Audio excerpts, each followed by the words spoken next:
This episode is brought to you by my 10-week Fertility Awareness Mastery Group Program. If you're listening in real time, new groups are forming in August of 2017. Reserve your spot today by heading over to fertilityfriday.com/group program.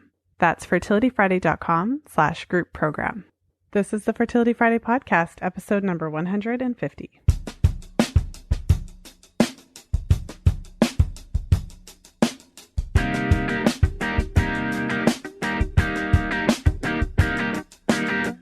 Welcome to the 150th episode of the Fertility Friday podcast. Thank you for joining me today. I'm Lisa from fertilityfriday.com, and this is your source for information about the fertility awareness method and all things fertility. I am so excited to be here with you today. Today is episode 150, which is just incredible. It boggles mind. And so 2.5 years in, we have reached this fantastic milestone, and yeah, it's really neat. You know, the podcast has just become part of my life. It's just part of what I do. But every now and then when I hit these milestones, I think like, wow, who would have thought when I first started this podcast, I would have actually made it to episode 150. So for all of you who've been listening, for those of you who have just started listening, and for those of you who've been listening for like 2 or more years, thank you so much for being here with me, for going on this journey with me. It's been a really great ride, and I've interviewed so many amazing people, both professionals and also women in the Fertility Friday community. And so it's just been such an amazing experience. So I thought I'd get a little sentimental for you since we've hit episode 150. I can't wait to share today's interview with you. It's not every interview that I actually get moved to the point of tears, but that definitely happened a few times in today's interview. So I know it's a really powerful conversation that I had with my 2 guests. It's also not every day that I get to interview 2 amazing women at one time. And so that was a lot of fun. And of course, there's always something exciting happening in the Fertility Friday world. And so as you know, for those of you who've been listening to the podcast, I have opened enrollment for the Fertility Friday group program. So it's a 10-week Fertility Awareness Mastery group program. And so we're going to be starting right away here at the end of August. And so I would love to have you in the group. The group is a very unique opportunity. I don't know of any programs out there like it, where you're able to connect with an amazing group of women who are all in similar position. So I divide the groups. I have 2 groups.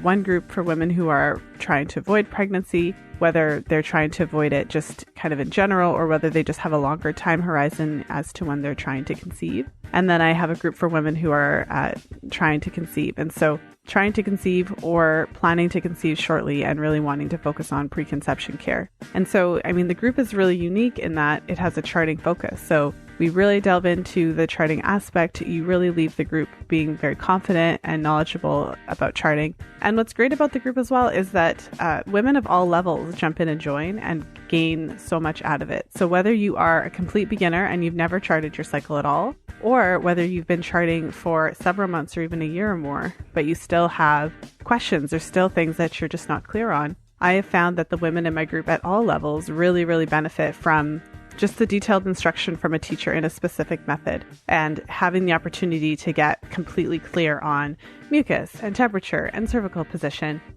to get really, really clear also on how to interpret your charts and really get into what we talk about on the podcast so much, which is the menstrual cycle as the 5th vital sign of your health. That is the central part of the groups, because we really delve into the charts through our group sessions and get down to what it is that the chart is reflecting to us about our health, about our fertility. So it's a really powerful experience, and I would love to have you there. So make sure to head over to fertilityfriday.com/group program, and you can apply there, and make sure to do that so that we can reserve your spot in the group. Since with the nature of group programs, there's a limited number of women who I can have. And so if you want to make sure that your spot is saved, make sure to apply. So again, that's fertilityfriday.com/group program. And now let's jump into today's interview. And today I'm very excited to welcome my guests, Sjanie Hugo Wurlitzer and Alexandra Pope, to the show. Sjanie and Alexandra have developed a radical new approach to women's health and well-being, creativity, leadership, and spiritual life based on the power of the menstrual cycle. They are both published authors and experts in the field of women's well-being and spirituality. And in their most recent book, Wild Power, Discovering the Magic of Your Menstrual Cycle and Awaken the Feminine Path to Power, they tell an incredible new story of feminine power, and they combine their expertise in the fields of psychotherapy, hypnotherapy, coaching, embodied movement practices, teaching, and facilitation. Alexandra and Sjanie are also the co-founders of Red School, which is an online program that offers a radical new approach to women's well-being, creative and spiritual life based on the power of menstruality consciousness. And in today's show, we'll be talking about the divine feminine and why it's critical for each of us to really begin to step into our feminine power. So without further ado, I'd like to welcome you both to the show. Thank you so much, Lisa. Thank you very much, Lisa. We're very touched to be asked and to have this opportunity to talk. Well, I was very excited to have the opportunity to speak to both of you. As I was mentioning in the pre-chat, part of my required reading in my Justice program is actually your book, The Wild Genie, Alexandra. And also your work came to my attention again in an interview that I conducted with Claire Blake. And in that interview, she really went through the seasons of the menstrual cycle and talked about your work. And it was all very inspiring, a way to really reconnect back.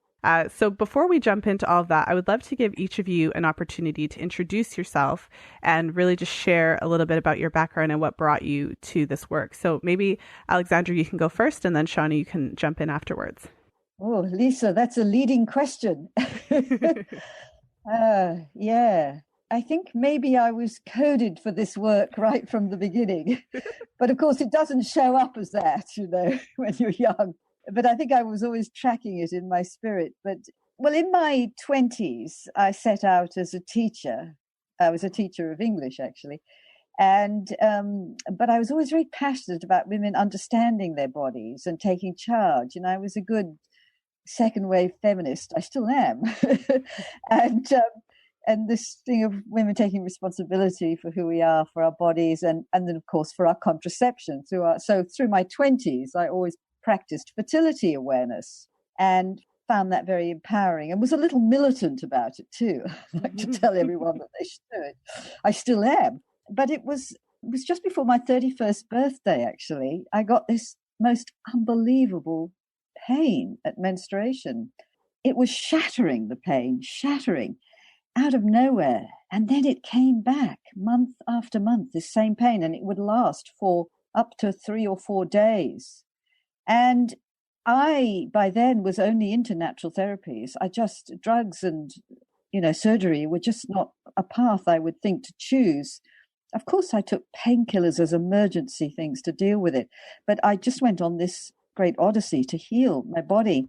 And I made a very radical decision to believe in my body and follow it, and to follow menstruation, if you like, to give it space. Now, it sounds very simple to say that, and it wasn't a tidy process. And of course, I write about it in that book, The Wild Genie. And it was in the course of beginning to follow my body and give space to menstruation that a kind of new consciousness, a new understanding started to emerge. And this happened over a number of years. But essentially, the veils fell from my eyes just because I bothered to pay attention. The veils started to fall from my eyes. And perhaps most importantly, I started healing. Of course, I used natural therapies, many different things. But it was this fundamental commitment to the cycle and to menstruation itself, and not to fight my body at menstruation, that the revelations unfolded. And I was living in Australia at the time. And by this time, I was also, in my early 30s, I began to train as a psychotherapist. So then I had a psychotherapy practice, my own private practice in Sydney. And I was a therapist for 20 years, actually. And it was through this time as a therapist as well that this healing of the pain, began. And I traveled through that. So yes, my body started to heal. And I began I thought, this is information I want to share with women. But I thought, who will come to a workshop on menstruation? And menstruation is, getting more and more popular these days. But believe you that time it was like the Dark Ages. And I thought, it's only women who suffer. So I approached Sydney's Royal Hospital for Women in their health education department. And lo and behold, they said, yes, you could run a health workshop. And so I began running these health education workshops. But the heart of it was teaching this new orientation to the cycle. This was the kind of first remedy to start to really honor and give space to the cycle process. And, the rest is history. Here I am, a postmenopausal woman, and I have utterly kept faith with this work. I've taught it in many different contexts. This was, of course, in Australia until about 8 years ago, both to individuals, to organizations, to naturopaths and so on, healers, and universities. I've taught it, one-off sessions on this new approach. And Australia was really open. It was marvelous. I had marvelous coverage in the media. I mean, yes, I was a little out there for them, but they always engaged with me. It was really good. And then I did what women do at menopause, change everything. I gave up the day job, which was my psychotherapy practice. I just knew now I only wanted to do this menstrual work, and I wanted it everywhere, and that it was just an outrage that it wasn't recognized and acknowledged, that it wasn't fundamental to women, to women's health and well-being, this information, to women's mental health, our emotional well-being. This information should be core. And I am militant about this now, Lisa. Well, thank goodness. Thank goodness. So I gave up the day job as a psychotherapist and didn't have another job to go to. On the contrary, I was creating the job. I knew I had to return to the UK, which is where I was originally from. I was in Australia for 25 years, so you may hear the twang now and then. And when I returned to the UK, this is when I met up with Sjanie. Sjanie actually had done one of my workshops and one of my visits to the UK prior to that. And Sjanie and I met up just by chance, happenstance, as these things happen. And we have not stopped talking about menstruation since then. And we have gone on to develop all sorts of exciting programs and courses and trainings. And of course, this book, Wild Power. So I feel incredibly happy with what has unfolded. I absolutely love this work, and I love how women are loving it and getting literally turned on by it. It's just so exciting to see women go, oh my God. I did a workshop at the weekend in my local area, actually, and one of the women, a fabulous woman, a Romanian woman who's an environmentalist, she said, "You've just blown my brains." Yes, I'm very happy to do that. So that's a little snapshot of me, Lisa. And I did heal my pain. That's the punchline of all this. I healed the pain. It was a miracle because it was mad. It took me a number of years, but I did it. Yeah, actually, Alexandra, I've heard your story many, many times, but I'm just sitting here smiling as I'm listening to it. And it really is reminding me again of that thing of how such beauty and deliciousness often comes out of very dark places. Like for you, it was the menstrual pain. And, for me, my journey really began in my early 20s when I thought I was being responsible and got onto contraception as a way to make sure that I wouldn't get pregnant. And I had very little fertility education growing up. I mean, I had no fertility education growing up. Truth be told, the only education I had was don't get pregnant, and the best way to avoid that is to take contraception. And I tried the pill and I had a huge reaction to that, and eventually I was offered the contraceptive injection, and I went on to that. And I was, at the time, and this is just a really strange thing to say because I couldn't be more different nowadays. At the time, I was just delighted that it completely stopped my menstrual cycle, seemed like an added bonus. And I was on that contraceptive injection for 7 years. And I now refer to that time in my life as the sort of 7 lean years, the 7 dark years. So, of course, after a period of time, I started experiencing problems. And I just had a hunch that it was connected to the contraception. And I thought, right, it's time really to do something about this and to really look into it. And I had become interested in holistic therapies and whatnot. So I sought help. I came off the contraceptive injection and I was seeing a holistic therapist, and my cycles started coming back. And I'll never forget it because it was such a stark contrast from what I'd experienced before, having had no menstrual cycle and having been in this kind of wasteland plateau emotionally, mentally, and actually in my life as well. Things had really become stagnant. My menstrual cycles came back, and it was my inner lights were being turned back on. My emotional landscape was being reignited. And with that, my drive, my desire, my passion, my calling, all just began to come alive again in me. And suddenly I had a renewed sense of purpose, and it was like I was connected back to my intuition, back to my inner compass. And it was a crazy time. I won't lie. It was quite wild when my cycles came back. It was like suddenly being out in a stormy sea on a ship, and I was kind of hanging on for dear life onto the rudder and not sure which way was up and which way was down. But in time, I began to find my ground in the cycle. As my cycle began to regulate and I started to reacclimatize to having this rhythm, I began to discover it as an amazing resource. I began to feel how essential it is in my life as a woman. And I started to feel like a woman, really, for the first time ever in my life. It sort of woke the woman in me up. It was so beautiful. And of course, my entire life changed at that point. Things took a huge U-turn. My relationship of 7 years ended. My career switched. And I got really into hypnotherapy at that time. I'd been training, but finally I kind of set up my own practice. And I had this real interest in the area of fertility and in this menstrual and in the menstrual cycle. And I started seeing women who were having issues with their fertility and having issues with premenstrual health problems. And I was really working with the psychological and emotional layer of that. So I was very curious about that, and very interesting things were coming up from that. And of course, then I discovered Alexandra, who was popping over to the UK from Australia, as she said, running her workshops, doing, being this, she was like a voice in the darkness. When I discovered her workshop, I was so thrilled to hear somebody talking about the menstrual cycle in a way that really made sense to me, in a way that was revealing some of the depth. And that woke up a whole new awareness of what was going on with the cycle. And I really brought that into my work. And as you mentioned, I developed this approach to working with fertility, which I went on to call the Fertile Body Method, and wrote a book about it, and have trained therapists and that. And it's very much about the mind-body approach to fertility. And now the work we're doing at Red School is just feeding into that and bringing actually what I would say is the central piece for fertility for women, which we can speak about more later. But yeah, that was where my work went. And then, of course, as Alexandra said, when she came back to the UK, it was a wonderful coming together for her and I.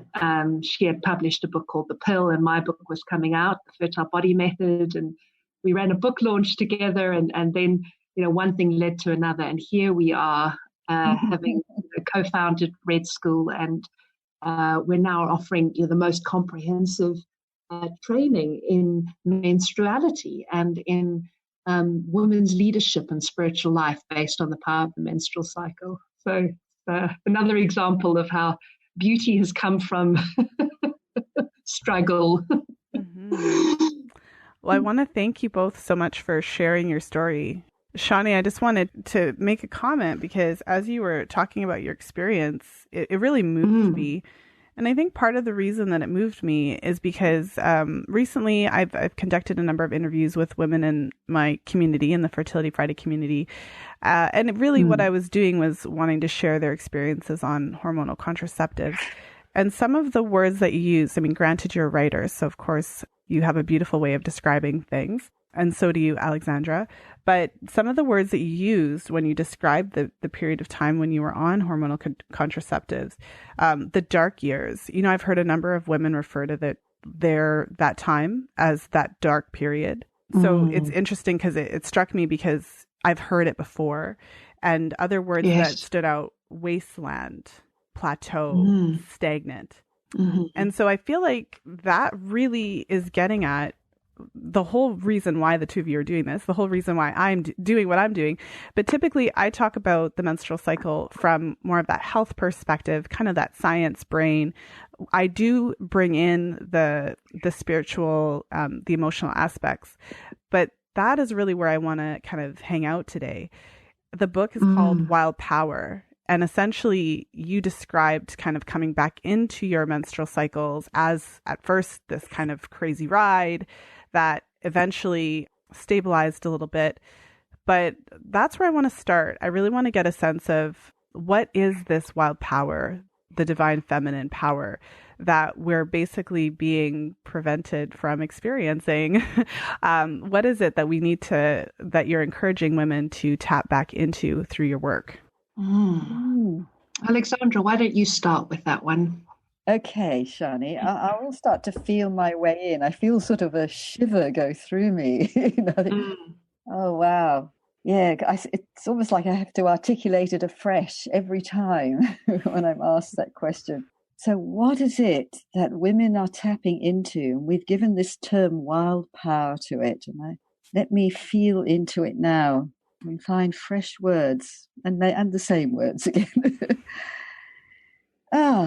Gosh, I really do feel quite moved, actually, and sort of almost a bit nervous. There is an extraordinary kind of presence or energy within us that gets unleashed when we start to engage with our menstrual cycle in the way that we teach. We talk of menstrual cycle, the practice of menstrual cycle awareness, which we should come to later on. But when women start to really engage in an intimate way with their menstrual cycle, to trust it, to believe in it, and to move with that rhythm, it's as though they unlock this whole new inner resource and inner territory, which has a quality of holiness about it, a quality of, wow, wonder almost, a quality of home, a feeling of being home, a feeling that they are inside themselves and something feels right. And it's like they're stepping onto hallowed ground, sacred ground within themselves. So that's the cycle process in general invites in this energy of a lovely feeling of presence with oneself, a feeling of love and self-acceptance. This grows over time. And but most particularly, and this is what we give the term, wild power to, is that women are able to really touch into their unique self, what we call their holy essence, and from that, what their calling is. So in our term wild power is referring to that unique essence in us and our unique calling, which is the expression of that essence, our what we have come to serve in the world, what our unique gift is that we bring to the world. Yeah. What we are offering to the world. So maybe I can tie that back to my example, Alexandra. Yeah. So, when I talk about those 7 years as being the dark years or the lean years, on reflection, what I now know was happening was that my inner light, my inner compass had been put out because my cycle was not intact. My cycle was not allowed to flow, and I wasn't able to feel the rhythm and change in my body. Now, that rhythm and change in my body is a very particular intelligence that is unique to me, Sjanie, but that all women experience. It's a very unique intelligence that, we talk about the blueprint of who you are is held within your menstrual cycle. It's like we all, from the moment we're born, we all have within us this like blueprint for our highest potential and possibility for what it is we're here to serve in our life, what it is we're here to do. And our menstrual cycle supports us to grow into that. Now, with me being on contraception, it was just like that line between myself and that intelligence was just severed. And I was off the maps. I was off-piste. I was in the dark. I was in a wasteland, wandering, not able to feel that line to myself, to my calling, what we call your wild power. So does that give you a flavor for what we're talking about, Lisa? Oh, yes, it does. Oh, my goodness. That's so incredible, the way that you've described it. So as you're talking, I close my eyes and I'm actually picturing what came to my mind was kind of like a woman walking in a very dark kind of gray, stagnant kind of plain with having lost her compass, kind of not really sure. But again, that kind of like grayscale where there's just not a whole lot of stuff going on. And, you know, the reason why that resonates so clearly to me is because that has been my own personal experience of my menstrual cycle throughout the years. And I've said it on this show a number of times, you know, in a different way, that I felt over the years. You know, my menstrual cycle always guided me. If there was ever something that was not right in my life, whether that was a job or a relationship or any number of things, every kind of cycle for, you know, beginning to end of the cycle, the end of the cycle kind of culminates, you know, with that premenstrual phase. And so anything that was out of whack for me would really come up in a really clear and obvious light. And I often wonder where I would be today if I didn't have that always guiding me. Because if something was wrong, it would always come to my attention quite abruptly, if you know what I'm saying. Very much so. Yes. I have to say, Lisa, the cycle is uncompromising. It will not let us deter from the path of ourselves, and it will tell us in no uncertain terms when we have gone off the path, gone off piste, as Sjanie says. Well, yeah. And, yeah, I was just going to say, I love how you recount that, you know, the feedback you get in the premenstrual, because that's exactly it. In fact, that's the kind of peak moment for, you know, getting reorientated on your path. It's you get this feedback of like, right, are you or aren't you on track? Let's do a check-in. Let's take account, you know, let's take stock. And like you say, it's sometimes not so subtle. No, typically not. I did this workshop last night, and my friend Sarah and I were doing this workshop together, and she was saying, she's like, you know, the body whispers to you, and if you don't listen, it starts to scream, which is true. But I would love for you to take us through the menstrual cycle from that perspective, and really how each stage of the menstrual cycle, how it interplays, and also what we can learn from it, especially when we're kind of open to what it has to teach us. Another leading question. Shall I just sort of begin with something, Sjanie, and then you pick it up, which is that the first thing I'd want to say here is that we can look at the cycle through a number of lenses. We talk about the different levels. There's what we call the inner work and self-care level. There's the creativity level, and there's the sort of spiritual layer of the work.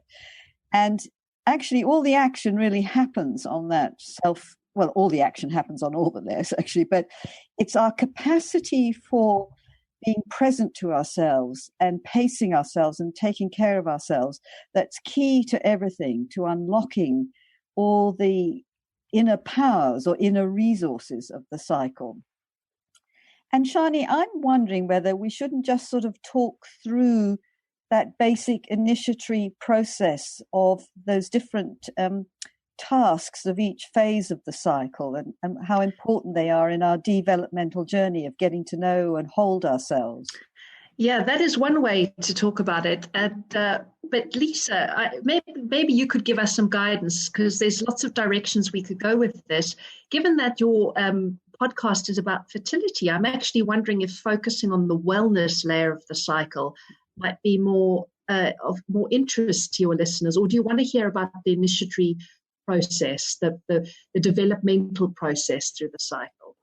Well, I mean, so the podcast, obviously, kind of the overarching theme is fertility. But with that being said, one of the themes of the podcast as well, and of course it's my interest, but also of interest to the listeners, is how your menstrual cycle is about more than, just, can I get pregnant or not? It's about overall health. But I like to take it that additional level to really get into that essence of who we are. And I think that's where I'd like to hang out today. Brilliant. Okay, Alexandra. So there we go. Sjanie, should we dive in and actually just describe the basic energy dynamic of the cycle? Yes, beautiful. Because that's such a lovely, basic, foundational image for women to hold on to. This is we're talking here now about the basic energetic pattern, sort of I don't know, psychospiritual dynamic, if you like, Lisa. Mm-hmm. So I'm going to dive in, and Sjanie, maybe I'll just start off with the first half. Yes. You take the second half, but do just chip in if I miss something or, whatever.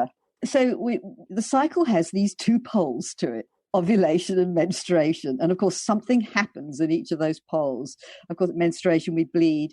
In ovulation, we release an egg. So they're the most kind of grounded places in the cycle. And we talk about them as the north and south pole of our being. And our energies, our awareness, our energetic pattern is very different. Although they're the most grounded places, they're doing two very different things energetically. So we're going to start with menstruation and move from there up to ovulation. And at menstruation, our awareness is drawn deeply inside, and it's as though our inner life is lit up. And I always have to say to women, on the outside, on the surface, you look entirely normal. No one would know what's going on the inside. But at menstruation, on the inside, your awareness of the world, your experience of the world, is happening from a place of deep, profound interiority. Even though you're going about your business, sort of, doing what you do, on the inside, it's like you're deep in the inner, well, we talk about menstruation as the inner temple of women. You're deep inside this inner temple. And what this means is that all your awareness is now, has been drawn away from the world, and your inner life has been highlighted. And so we talk about the inner lights are now blazing. It's a bit like, I love the image of wintertime when it's dark outside, but all the houses are lit up. And that in our psyche, that's what's happening. The lights inside our being are all alive and bright, and the outer lights are dimmed.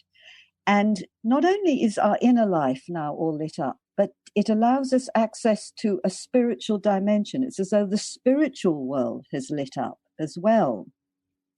So at menstruation, we are most rooted in ourselves, in our unique holy essence, this wild power we spoke of. We are most connected to the spiritual dimension or spiritual worlds. So there we are at menstruation, deep in the interior of our inner temple. And then the cycle, of course, inexorably moves on. And so we come out of menstruation, and we're now moving up to ovulation. And as we move up that first half of the cycle, that first arc, what starts to happen is the lights start to shift. So the inner lights, as you come out of menstruation and move towards ovulation, the inner lights start to dim and the outer lights start to come up. What this means is that your deep connection to yourself it's always there. You're always connected to yourself, hopefully, but your heightened awareness of it starts to diminish a little or just withdraw as the outer lights emerge, and you now become much more aware of the world around you. And we always joke about, when you come out of menstruation, you remember, oh, that's right, yes, I have a job, oh yes, I've got a family too, oh yes, and there are 2 children there. It's like you're sort of waking up to your life again, because at menstruation our need to retreat is so profound sometimes, and amazing if we can do that, even just a little. And it's like you're now returning to normal life, in inverted commas. But of course, on the outside, you're still going about your business just as usual. But it's like wearing different glasses, different sets of lenses. So now as you come into the pre-ovulatory time, this expansion is happening, and your physical energy, of course, is rising, but your energetic sort of energy is moving outwards now, away from your deep interiority towards a connection to the other, to the world, to your material life. And so you'll have a less powerful connection to the spiritual dimensions, but they are, of course, still there. And this reaches its peak at ovulation. So at ovulation, we like to say you are most rooted in your material life, in your kind of physical nuts and bolts of what you are doing. And now at ovulation, the inner lights are really dim now, and the outer lights are blazing. So it's like high summer, which is, we're slowly moving into, we're almost at that midpoint for us here in northern hemisphere. And, or it's like full moon in a way too. Is that when the light is at its brightest, but let's say high summer, the lights are blazing, and our inner life is most quiescent at this time, still. So what that means is that you are less in touch with what your deep needs and feelings are. And also that you are able to, your needs aren't so demanding here, which is why we can be so, endlessly capable of doing tons of stuff here for other people, and nothing is too much trouble until, of course, you cross over into the premenstruum and discover some things are too much trouble. So here, extraordinary capacity for doing stuff. So we always joke about this is superwoman territory, and you can be all things to all people. But the shadow side of this is, of course, that you could potentially lose yourself in others, lose your connection to who you are. But then, of course, as you've spoken about, Lisa, then you get your reality check in the premenstruum. So, Sjanie, do you want to pick up the story and just add anything also to what I've said and pick it up from there? And do the second. Yeah, it's beautiful, Alexandra. We'll just keep flowing with that. So, following this shifting of the light. So, at ovulation, it's like the crescendo moment, or the place where I often have the image of a wave coming to shore, where it reaches its highest point. And then the tides turn. And as we start the return back down to menstruation, it's a bit like the wave begins to draw back and contract back into the ocean. And it's retreating from the shore, and it's beginning to reveal what lies beneath. There is that sense of the underbelly starting to show up. And of course, what's happening, if we stick with this idea of the lights, the inner lights are beginning to rise again as we move through the premenstruum. And with that, our feeling life starts to come back. We start to suddenly check in with ourselves and notice how we're doing. And our reactivity is much more at the surface. Our feelings are much stronger, so it's more noticeable how we're responding to things, much more in our face. And this is usually where women feel irritable or reactive, or we all know that moment. And there's a very distinct moment actually on this return back to menstruation after being in the superwoman territory, where suddenly things come to a halt, or there's just like a shift in gear. I often feel it like a gearing down. It usually happens with a bit of a judder. It's like we're going on full speed at high momentum, and suddenly it's like, oh, the tide has turned, and we drop down a few gears and kind of with a bit of a jolt come back into our body, back into our sensing animal body.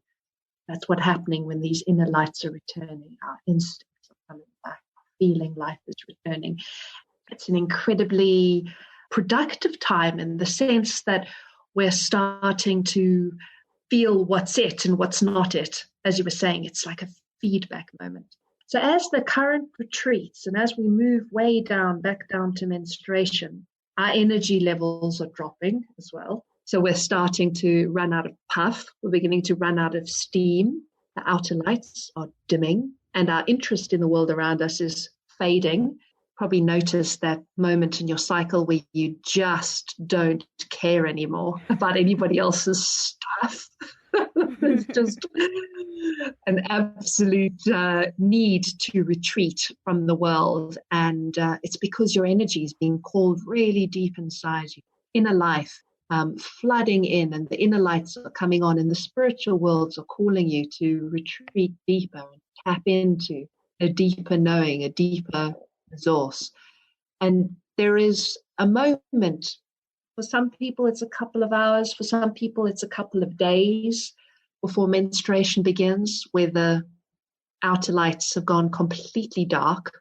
It's the darkest hour, and it can feel like a really dark time, especially if we aren't aware of where we are in our cycle. It can kind of blindside us, and some women feel really deeply depressed, and often suicidal stuff comes up, or we turn to addictive habits, we have surges of anxiety, all kinds of things can happen in that time just before bleeding, because outer lights are completely dim and our connection with the outer world is not what it was before, and our inner light and whatever's there is really coming to the foreground. Alexandra, I think I should just offer you a little space to step in here, because there might be one or two things you want to say about that before we return to menstruation. Yes, I'm just loving listening to you, Sjanie. I'm sort of traveling with you as you're describing it. And that, if women understood this whole energy dynamic, that darkness that can happen for some women. For some women, it can just feel like still, very still and quiet, like someone's turned the sound off. The birds have stopped singing and whatever, metaphorically speaking. But often there is this hole that women fall into, and then they think, oh, the end of the world has come and my life is messed up and useless and what's it all about? And then they bleed and they go, that was it. And they're okay, and they forget and they go on again. But actually, if you can learn to ride this energetic pattern more and more consciously, when you come to that final moment at the end of the cycle with presence, with awareness, and with pacing of yourself, that means moving at the pace of your body and not of your mind, which is far too fast. But if you're just pacing yourself, and you'll probably find you want to go quite slowly here, rather than a kind of darkness greeting you here, you may experience the most extraordinary expanded states of consciousness, which you also experience once you start bleeding, but it actually starts before you start bleeding. It's like, I can best describe my own experience actually when I was menstruating. I would suddenly feel like I'd gone into 360-degree awareness instead of this very linear focus. And I'd be just full of wonder and just completely captivated by the world around me. And I'd have to go very, very slowly, and I'd have to drive slowly, because it was like being, I guess, on drugs, although I've never had drugs. It's like, wow, man. Sorry, very 60s. Wow, man. and there was a sense of magic's happening. That something, there's going to be some synchronicity or something magical is going to occur. And if I was out with people, I'd actually suddenly get really distracted and just want to leave them, and it just would feel rude, actually. But if I was on my own, this is what I would experience. But and this started to grow and to develop into all sorts of things. And in fact, we devote a whole chapter to this part of the cycle because it's so significant, and we call it the Holy Grail of women. I'm going to leave it at that tantalizing comment. Yeah, that's a good cliffhanger to leave it at. Yeah. And in a way, that is the end of the cycle. But of course, as we know, where the cycle ends is also where it begins. And that first moment of bleeding, that moment of our blood arriving, is probably the first sign of the new cycle. Energetically, we may not feel it just then. There is this place of surrender that we go into first, of just letting go as we really drop deep into that inner winter place. And it's from there, it's from that deep interiority that this new cycle is born. This rhythm that we're describing of expansion from menstruation up to ovulation, this rise in energy, and then this contraction, this retreat, this drop in energy, this slowing down in the second half of the cycle. This rhythm that is holding us as women, it's this rhythm that is keeping us is keeping us in a sustainable pattern, in a sustainable pace that allows us to keep generating and regenerating on all levels. It's this pattern that's keeping us fertile. And I mean that, not just literally, I mean that emotionally and energetically as well. This is the basic pattern that is underpinning our cycle and is underpinning our wellness, our creativity, and our spiritual life. It's an extraordinary feeling of integration, isn't it, Sjanie, that starts to happen for a woman. A woman feels like she's being put back together when she starts to name these two energies of expansion and contraction, this whole pattern. And as she starts to get in sync with them and really honor them. And it's a wonderful feeling to actually feel where the gears shift. You know, for you, it's so distinctive, isn't it? We always laugh every time. Yeah. There you are sailing along in high summer, then suddenly clunk, you know, well, I don't know, about day 19, 2021 or something. And then I always laugh, there's a, you know, you're in the you get in gear with the premenstrual, and then you get into another kind of gear that's really powerful and productive, isn't it, Sjanie? And then suddenly you hit that moment where you go, I got to go. And you've said that to me. Yeah. I've had the call. I've got to go. You know, I just can't, you know, things are going to sour if I stay here any longer. Yeah, exactly. Well, I want to touch on that a little bit, because I really like the way that you described it. I feel like every woman who is cycled naturally can really resonate with it. And I love that I'm left with this image of the ocean, kind of the tide coming in and going out, because I really resonate with that. Doing all these interviews with experts from different fields, for some practitioners, they're highly focused on the scientific aspect, right? So, well, if you have PMS and symptoms, it's a deficiency of this and that, and so you need to take this and that and all the other. And I would love to kind of hear just your thoughts on this kind of thing, because even if I'm, you know, working with a client and we talk about some of the potential nutrient deficiencies, looking at a holistic perspective treatment. I know, Alexandra, you spoke about how you did, you know, natural treatments and those types of things. Inevitably, what always comes up if a woman is experiencing particularly challenging symptoms is some sort of, it's kind of what you were talking about earlier, about how the menstrual cycle is a blueprint of who we are. It helps us reach our highest potential. It helps to connect us with our calling.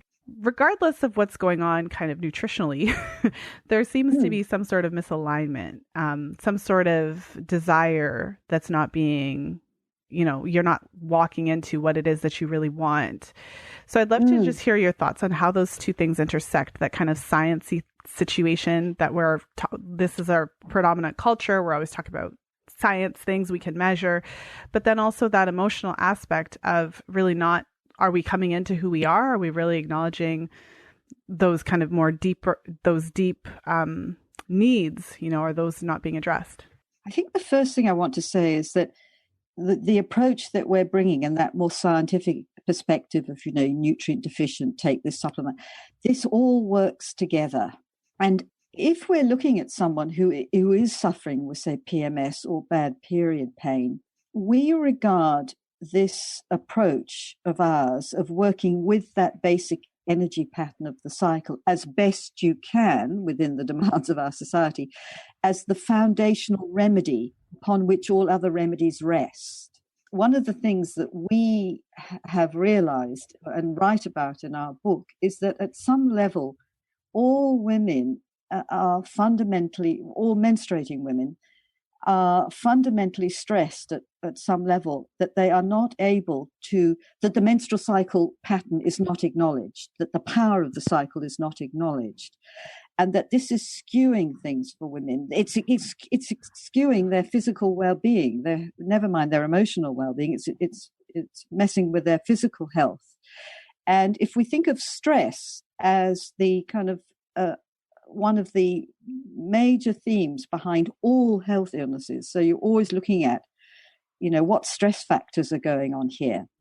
This is a huge stress factor in a woman's life, that she's constantly having to cope with her cycle rather than relish and ride it, and, you know, celebrate it and relish and work with it and have it support her. And the moment that a woman starts to do cycle awareness, a whole level of stress starts to fall away and symptoms reduce. And a lot of those premenstrual symptoms, instead of being problems, actually start to look like powers that they are unable to fulfill. But now that they're working with the cycle, they can now start to release those powers. They have a new framing. They're not judging themselves. So much of that premenstrual stuff is a pathologization of the powers of the premenstrual time, powers that are not named and valued in our society. Yeah. So Alexandra, can I add on from where you are? Lisa, I feel like your instincts are so right with this. You know, what you've observed and what you felt, that there is something kind of meaning that's wanting to break through for these women, that's partly what's at work here. I think you're absolutely right. So I think that one aspect of the answer, and I'll come back to that in a minute. And then another aspect is what Alexandra is speaking about here, which is about us learning to honor the rhythms and changes of our cycle. In terms of this dynamic that we've described, this rising current and this contracting current, I think it's safe to say that to date, the first half of the cycle, this rising current of energy, is the part of the cycle that we women have been sort of safely allowed to experience. We've been appreciated for who we are in that half of the cycle. And it's the second half of the cycle, this energy of contraction, withdrawal, slowing down, and all that encompasses, that is less acceptable. We're less appreciated and validated for who we are in that second half of the cycle. And because there isn't this kind of cultural affirmation for the second half of the cycle, it's been very difficult for most women to really follow that energy. And what that means is shifting gears as our cycle shifts gears. You know, as we go into that slower gear come the second half of the cycle, as that wave begins to retreat, that we begin to retreat, we take our foot off the gas, we slow down, we do less, we give less, we say no more often. Can you hear how so many of those things are just like not cool? They're just they're challenging for women to do, to say no, to do less. It's a real challenge in our culture overall, but for women especially, because we are being asked to by our cycle to be this way, you know, for half the month. And because we're in conflict with that, it's a bit like we've still got our foot on the gas, our cycle is gearing us down. And so that creates huge amounts of stress in our system. And on an emotional level, it creates conflict. You know, it produces what we see as symptoms. But what Alexandra mentioned, and I think you're touching into, Lisa, is that these symptoms are actually a voice from our deep self saying, hey, listen, we want your attention. There is gold here. There is something really meaningful that you're not getting because you're not slowing down. You know, you're not getting because you're not turning your attention inward like you're being asked to. We're trying to give you feedback and you're not hearing us. You know, this is your cycle talking. And that feedback that you're being given is the pointing back to your path, is your compass saying, okay, wait, where have you gone? This is what your life's about. This is what's meaningful. This is who you are. This is what your powers are. So those symptoms on some level may be connected to nutritional stuff, etc. I'm sure all levels are at play, but it's really good to include this inquiry too. What needs of mine are not being met, you know? And what parts of myself are not being celebrated or acknowledged or welcomed? Those are the kinds of questions to ask oneself, because that's really behind the symptom, if you like. That's the goal. That's, you know, trying to find you. Mm-hmm. Well, I really like what you said about, you know, that first half of the cycle being kind of acceptable. Like it kind of fits into the box that we're supposed to be performing when we go out in public. The kind of energetic, exuberant, I'm willing to do things for other people. I'm willing to kind of put my own needs aside and be there for everybody. So what came to mind as you were talking about the other phase? So my personal experience of menstruation has been that I just like to kind of hang out during that premenstrual phase. So I remember there was a really busy weekend that I had coming up, and I had decided to go to some conference or something. And then my period came just, you know, around that time. And I remember thinking, man, I don't want to go. I just want to chill out, relax. But what I guess, so intuitively for myself, so I can only speak for myself, I know that to be true for me. I know that for me, this is a time that I want to retreat. And it's just what it is. I just like to just chill out and kind of withdraw. But then when I see women who really seem to take pride in that notion of, I am just as good as a man is, and my period doesn't stop me from doing anything, and my period isn't a sign of weakness. I'm going to go run a marathon in my period, and I'm going to take charge of the whole world. I often wonder, am I just being judgy and a little bit unsupportive if I question that whole aspect of it? Or should we be also honoring and embracing women who want to prove that menstruation is not a hindrance? I'm not sure if my question is clear, but hopefully you can kind of take something from that statement. Oh, yeah. I can take lots of things from that. I feel like we're in a whole new wave of feminism. And what we are discovering when we practice cycle awareness is that we definitely do have different needs and tendencies at different times in the cycle. Now, of course, we can override those. We can completely ignore that need to slow down and that tendency to withdraw. We can ignore it, but what we're doing is we're disrupting the ecology of our body, this very intelligent ecosystem that is designed to be sustainable, that is designed to support our creativity and well-being.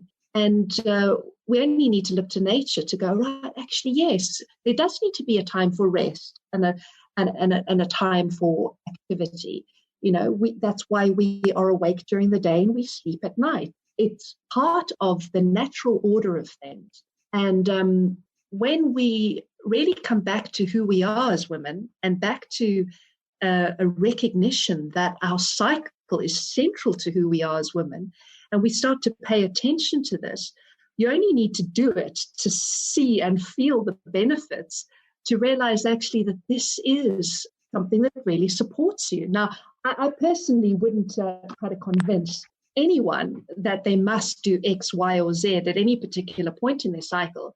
But the thing that I would really strongly encourage women to do is to listen, to really listen to their bodies, to chart their cycle, not just the physical stuff. I think that's brilliant to do because it builds body literacy, but to also include emotional awareness and energy awareness, like your mood, energy, how you're feeling at different points in your cycle. And then just to really be honest with yourself. How am I feeling today? And with that, and letting go of the kind of expectations that others put on you, or the idea of what you think you should be doing, or trying to even prove a point to anyone, but really coming back to the truth of your own experience. Simply doing that, I think, will reveal the answer, you know. And it strikes me, Lisa, that you've been paying good attention to your body, and that's you're feeling this need to retreat. And no doubt it's serving you. No doubt you're noticing the benefits, the payoffs, the gifts that come from, you know, doing less when you're bleeding. So yeah, Alexandra, what do you think? I'd love to hear your answer. Actually, I'm really curious. I actually really like what you said, and I think I'm going to just pick up that phrase, the truth of your own experience. Or that's the foundational, that's the kind of key message we're always trying to get across to women. We talk about it as the big red rule in our book. Your own experience trumps everything that we say. That's the big red rule. And it's really about, one, saying to women, cycles are meaningful. Do you ignore your circadian rhythm cycle? You know, do you just try and push through and take coffee all the time or drugs or whatever so you can stay awake 24/7? Probably not. I mean, yes, you might do that occasionally, actually, if you want to go partying all night. But you also know what it feels like when you do that, just one too many nights on the road, you know, on the go. You start to feel pretty crappy. In fact, it's not unlike what you feel like premenstrually if you haven't been taking care of yourself. So there is this very clear recognition of the importance of that circadian rhythm for our well-being now. And this is true across all science, you know, in the medical world now. They're really getting it. You can't compromise on sleep, full stop. That's really clear. And we're actually suggesting that the menstrual cycle is as equally important to pay attention to, that there is a rhythm there, a pattern of activity and rest. And it's a resource for you to lean into and to and as Sjanie said, to let it support your life, to keep you feeling well and on top of your game all the time. Now, but we're not saying I'm not saying to you, Lisa, you have to rest at menstruation. I'm saying here is a resource in your being, and all that we've just been saying, about the cycle, and over to you. It's your body, it's your life.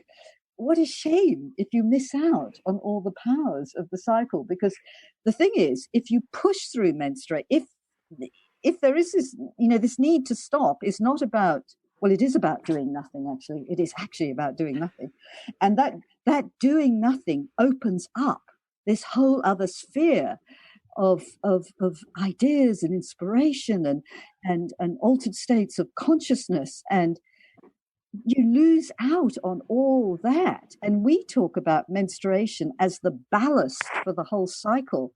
How you bleed sets the tone for your whole month. Menstruation is where you tank up. You tank up on physical energy, you tank up on ideas, you tank up on the meaning of your life, what's it all about. And that is the energy that moves your life. And if you push through menstruation month after month, and of course we have to sometimes, because life is not set up for us to follow our cycles yet, but we do have our little 1% that we always like to say to women, just do 1% and then that will grow. And missing out on that tanking up every month means you go out into the world with an empty tank physically, but in your soul. Now, in your 20s, you may not notice that in the same way, but as you go into your 30s and then into your 40s, oh, how your soul will know you're missing something. It's agony. It will ache. So we're just saying to women, you've got an incredible resource at menstruation. And, how amazing. Why not experiment and explore with it? And I know that once women taste it, there's kind of no going back. We hate to say it. If you're a woman teetering on the edge of this, there's no going back. But it's really, really, really, really important. We never judge women for what they're doing or not doing. And we only are interested in talking to women who are interested. We're not interested in convincing women who are not interested. I'm not interested in doing that. I love that. I really appreciate your perspective. So I recognize the time is up. So we have to wrap up. We had such a lovely conversation. I wanted to ask you, can I ask you one last question before we wrap up? Yes, please. Okay, so this is a Pandora's box, but I'm sure you'll address the question however best you see fit. So I've made an observation. I'm all of 34 years old, and I've done a lot of interviews. And when I interview women who are past menopause, who have stopped bleeding, I've noticed a few similarities. Yes. It's kind of the way that we describe the winter. Not exactly, but kind of the way that we describe the winter of the menstrual cycle, kind of that, okay, I'm really connected to who I am now. I really just don't have any apologies for how I feel. This is where I stand, and that's it. So I often, and I mean that in a very positive way, but I often chuckle to myself, the conversations I've had with mature women who really are at the point that they just say what they need to say. They're really confident in their belief system. They've kind of been through a lot, and they just get to this place where they're established. And so the final question that I wanted to ask you is there a parallel then between the whole stage of our lives and that kind of monthly rhythm that we go through? Yes. I told you it was a Pandora's box. Yes. And I love your summary of your experience of postmenopausal women. I go, yes, totally. Yes. And by the way, we don't care what other people think. So we're loose cannons, I think. We're loose cannons. It's always very dangerous when a woman doesn't care what others think. That cycle process we've just described mirrors the life cycle journey that you go on.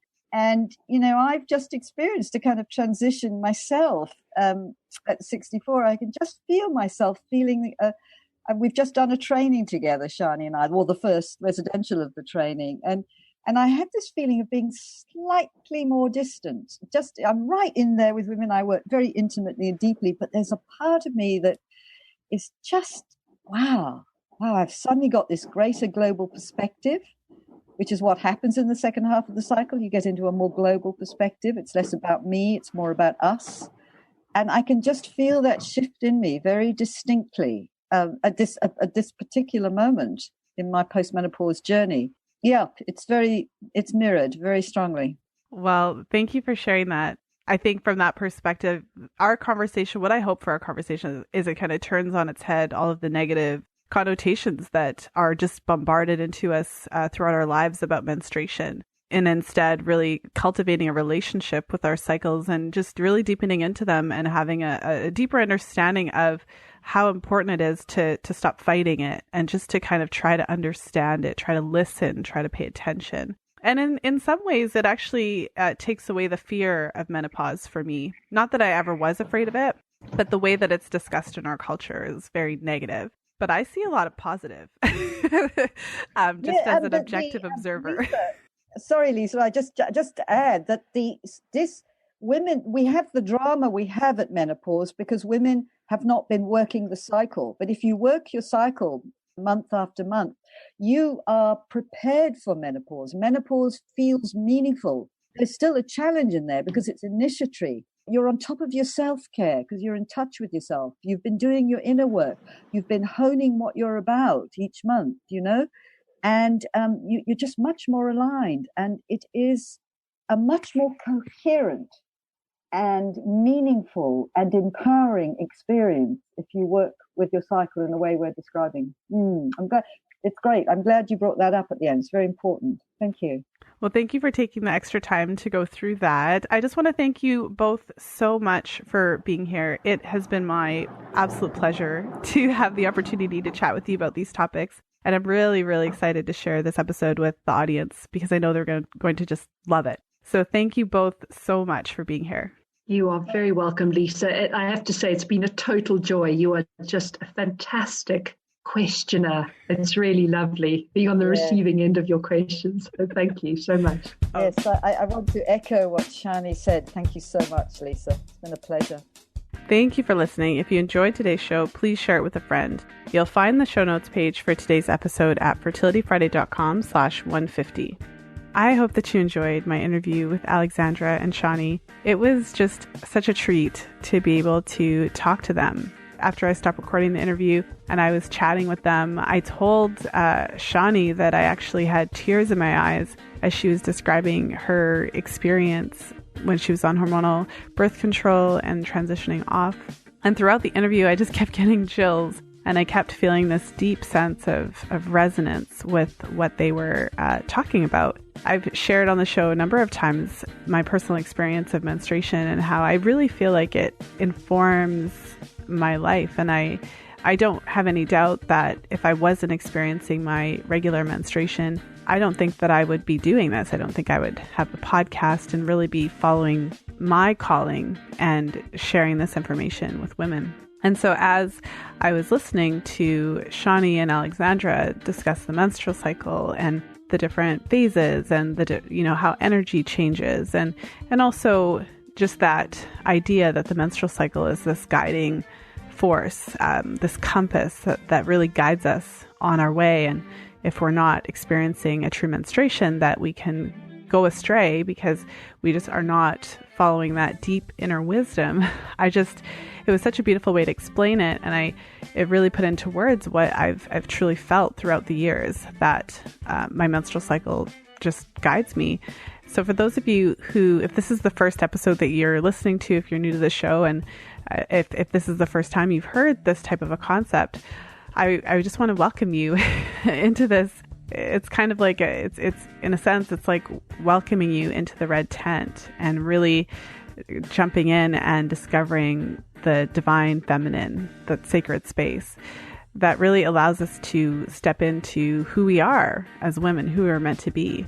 And I do think it's that profound, and I do think it's that deep, because when we're disconnected from our menstrual cycle, there are very clear physical shifts that happen. I've spent a lot of time doing research over the past several months, and I was doing some research about the menstrual cycle and the impact that being on hormonal contraception can have on choosing your partner. Because that's something I've seen a lot of. I've seen a lot of articles online that talk about how there's evidence to support this notion that if you're on hormonal contraceptive, your olfactory sense or your sense of smell changes unbeknownst to you, and you could end up choosing a different mate.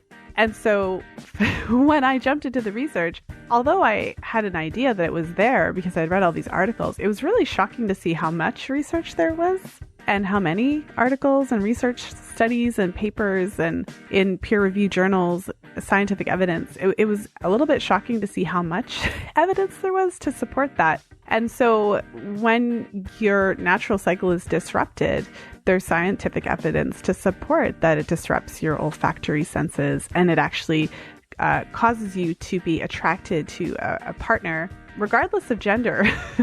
In a lot of the studies, they made note that if the person couldn't necessarily tell the gender of the person, they wouldn't necessarily know, but they would certainly be attracted to certain smells. And the implication there was that when you're not on hormonal birth control, you're choosing partners based on smell, something that you're not consciously aware of, but there's these pheromones that attract you to certain partners. And when you're not on hormonal birth control, you're attracted to a partner that is genetically more distinct and different than when you're on hormonal contraceptives, where you're choosing partners based on that sense of smell that are more genetically similar to you. So then the implication is that if there's more diversity, genetic diversity, that your children have a better shot at being healthy. All of this related back to the menstrual cycle and the emotionality. That scientific evidence and research, it just supports the very real fact that when you're on the hormonal contraceptive and it blocks your natural cycle, you're a slightly different version of yourself.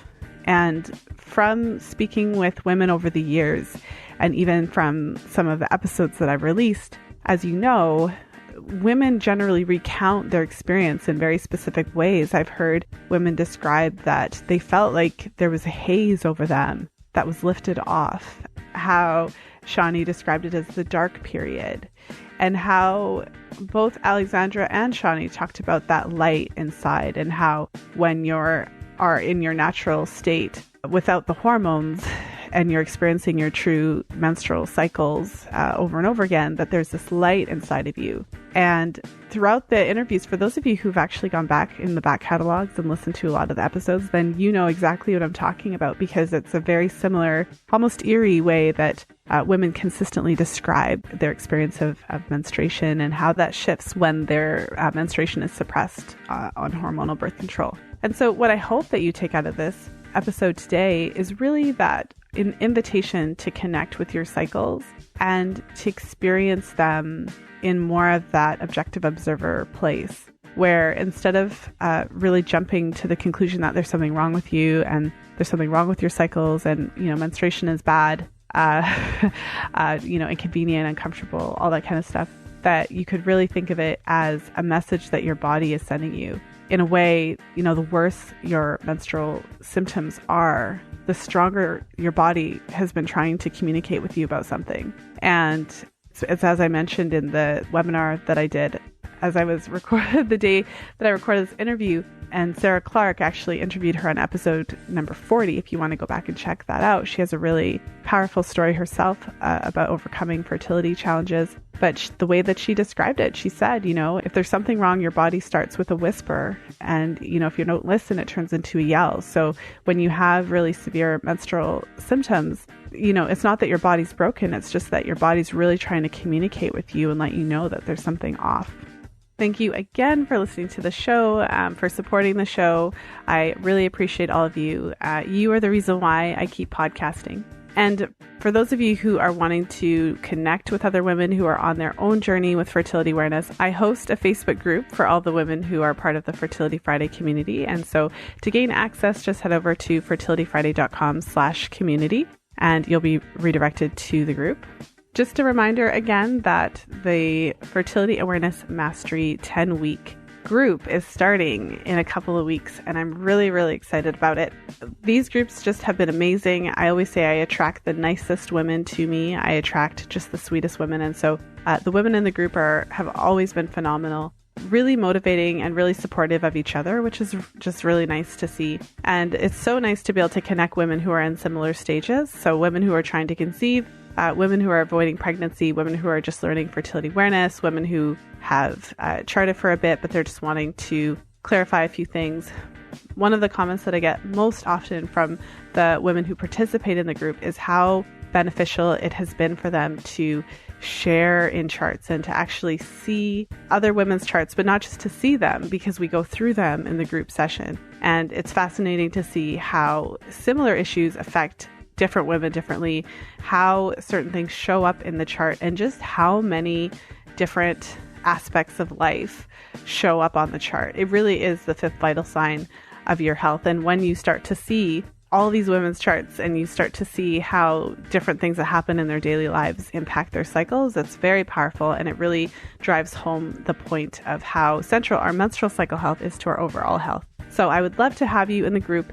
Make sure to head over to fertilityfriday.com/group program so that you can apply today. And let me know if you have questions about the group. You can actually book a 15-minute consultation with me if you want to ask a few questions to find out if the group is a good fit for you. So head over to fertilityfriday.com/group program. So thank you again for hanging out with me today. I appreciate all of you for taking the time to tune into the podcast and let me be part of your day. I really appreciate all of you. And as always, until next time, be well and happy charting.